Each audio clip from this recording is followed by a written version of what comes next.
Hello viewers, আসসালামু আলাইকুম। আমি হুসনারা বিউটি আপনাদের মাঝে নিয়ে আসছি রান্নার একটি নতুন ভিডিও। আমি আজকে মাছ ভুনা করব। তো দেখেন, আমি দিয়ে দিছি 2 টেবিল চামচের মতো তেল।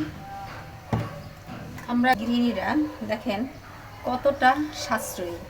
আমি এই মাছগুলি দেখেন হলুদ মাখানো, এই মাছগুলি আমি রান্নার জন্য নিয়েছিলাম।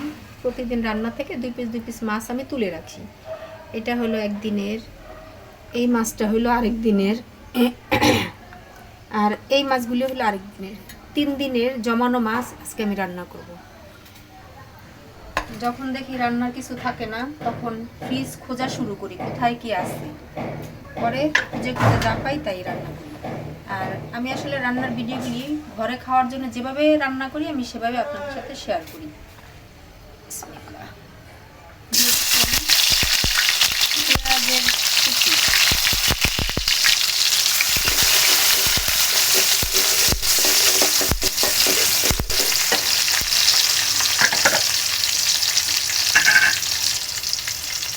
একটু অল্প একটুখানি আদা রসুন বাটা। প্রত্যেকটা ভিডিওতে আপনারা দেখবেন যে আমি পেঁয়াজের সাথে আদা রসুনের পেস্টটা দিয়ে দিব পেঁয়াজ বাটা। আমি এখানে একটা পেঁয়াজ কুচি করে দিয়েছি, আর এইখানে আমি নিয়েছি 3টা পেঁয়াজ পেস্ট করে, মানে পাতায় বেটে নিয়েছি।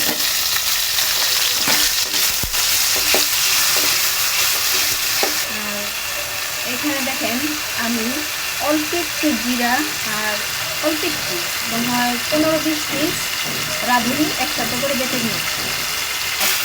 এই যে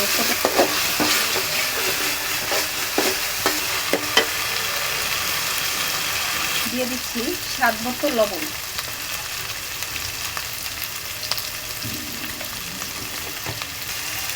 হলুদের গুঁড়া। এই মেজারমেন্ট চামিচের 1.5 চামচের মতো হলুদের গুঁড়া দিলাম। দেখছেন, আপনারা তো খেয়াল করতেছেন যে আমি পেঁয়াজটাকে একটু মানে নিচে যেন লেগে লেগে যায় এরকমভাবে আমি ভেজে দিলাম পেঁয়াজটা। তাহলে আমার এই রাঁধুনিটার ঘ্রাণটাও সুন্দর বের হবে, আবার জিরা তারপরে পেঁয়াজের ভাজা ভাজা একটা শুকনো ঘ্রাণ আসবে তরকারিটা থেকে। দিয়ে দিচ্ছি শুকনা মরিচের গুঁড়ি। যেহেতু পেঁয়াজ দিয়ে ভুনা করবো আমি একটু বাড়াই দিচ্ছি।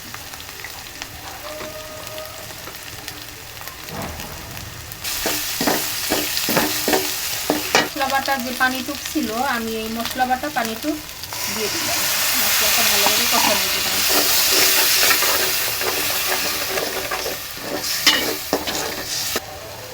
আর দেখেন টমেটো বেটে রেখেছিলাম সেটা আমি দিয়ে দিচ্ছি। টমেটোটা আধা কাঁচা আধা পাকা ছিল, তো এই জন্য কালারটা সুন্দর হয়নি। আমি দিয়ে দিব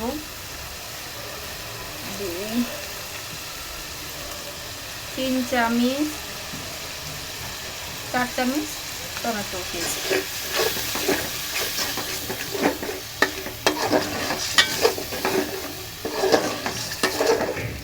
মশলাটা কষানো হয়ে গেছে, এখন মাছটা দিয়ে দিব।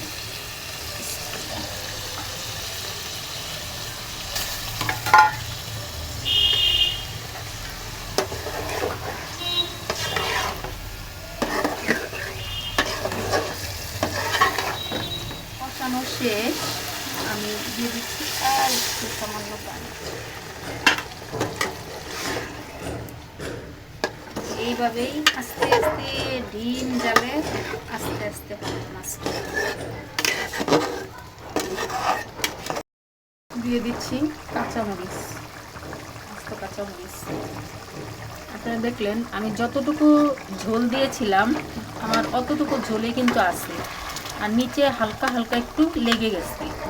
এটা যখন নামিয়ে রাখবো তখন এই যে লেগে গেছে নিচে একটা সুন্দর স্মেল আসবে, হালকা একটু লেগে গেছে। এখন দিয়ে দিচ্ছি জিরার ভাজা জিরার গুঁড়াটা দিয়ে দিচ্ছি।